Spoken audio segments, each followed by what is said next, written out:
여러분 안녕하세요. 오늘은 평소 우리가 당연하게 생각하던 우주 여행을 훨씬 더 넓은 차원에서 바라볼 겁니다. 바로 태양계를 넘어 다른 별들로 향하는 성간 우주 여행에 대한 이야기를 해보려고 하는데요. 막연히 공상과학 영화에서나 그려지는 일처럼 느껴질 수도 있지만 사실 이 분야는 연구실에서 진지하게 다루어지고 있는 실제 과학적 이슈 중 하나입니다.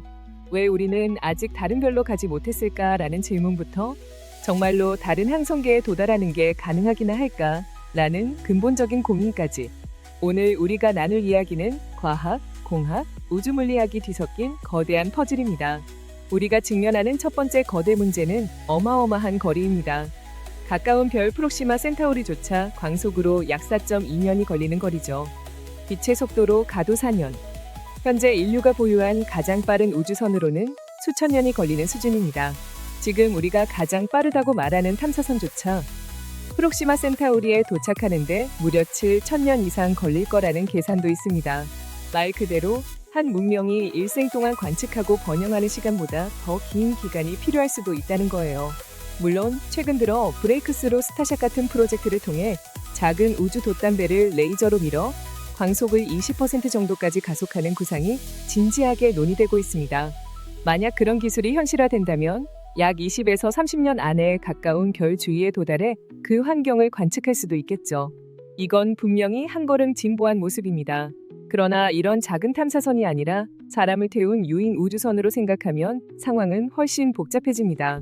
왜냐하면 단순히 거리를 줄이는 것만으로는 안 되거든요.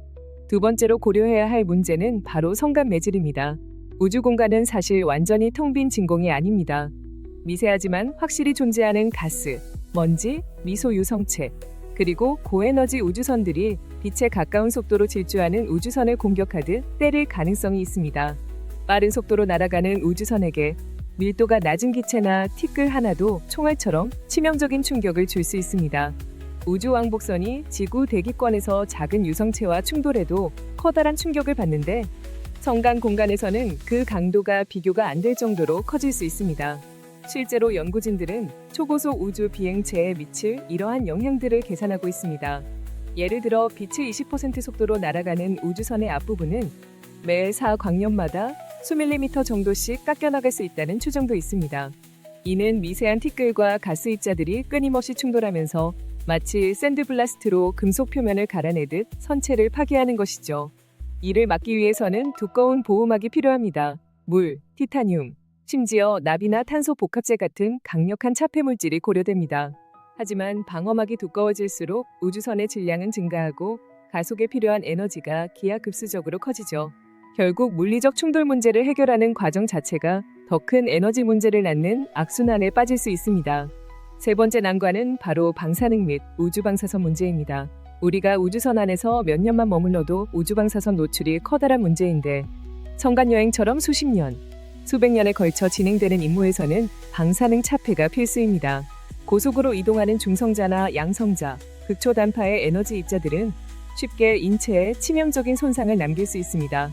현재 기술 수준으로는 전면을 물이나 금속으로 두껍게 감싸야 하는데 이 역시 엄청난 질량 증가로 이어집니다.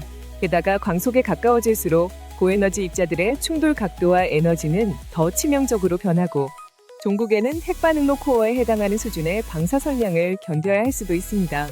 이 문제를 해결하려면 어떤 형태로든 혁신적인 차폐 기술이나 마그네틱 실드 혹은 우주선 앞에 거대한 질량을 배치해 고에너지 입자를 편향시키는 방법 등이 검토되고 있습니다.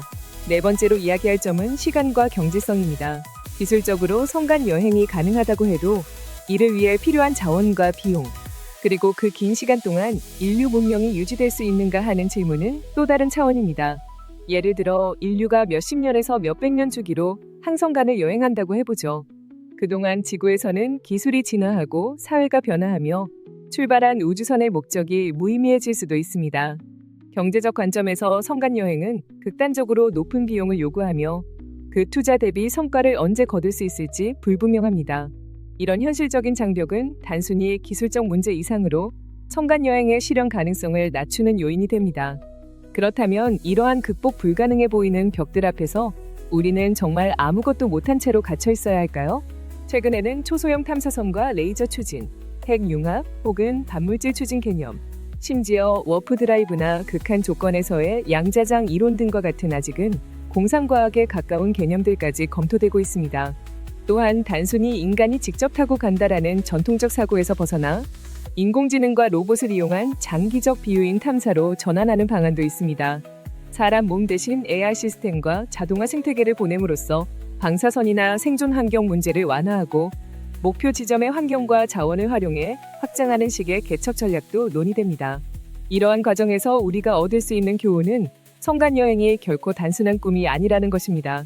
어쩌면 인류는 과거 항해자들이 바다 건너 대륙을 발견한 것처럼 은하수 반대편에 자리한 새로운 섬을 개척할 수도 있습니다. 다만 그 방법이 현재로서는 너무나도 느리거나 엄청난 기술적, 경제적 장애물을 수반한다는 점이 현실을 냉정하게 보여주고 있습니다. 과학계에서는 성간 여행이 불가능하다고 단정짓기보다 매우 어렵다고 인정하면서도 한 발 한 발 전진을 시도하는 분위기입니다. 최근 연구들은 미세입자 차폐 기술, 고체 수소나 물을 이용한 방사선 보호, 자기장 발생 장치, 가벼운 소재 개발 등으로 문제를 해결해 보려는 다양한 시도를 보여주고 있습니다. 그 과정에서 확보되는 기술과 노하우는 비단 성간 여행뿐만 아니라 태양계 내에서의 자원 개발, 화성 이주, 소행성대 이용 등 여러 우주 활용 방안에도 큰 도움을 주고 있죠. 정리하자면 지금 우리가 꿈꾸는 성간 여행은 현재 인류 수준의 기술로는 터무니없어 보이는 모험처럼 느껴질 수 있습니다. 하지만 오늘날에도 많은 연구자들이 이 벽에 도전하고 있고 극히 느린 속도라도 천천히 다른 별들로 향하는 가능성을 모색하고 있습니다. 가령 레이저 추진 초소형 탐사선으로 먼저 정보 수집을 시작하고 차후에 그 데이터를 바탕으로 더 진보한 기술을 적용하는 식의 단계적 접근이 유효할 수 있죠.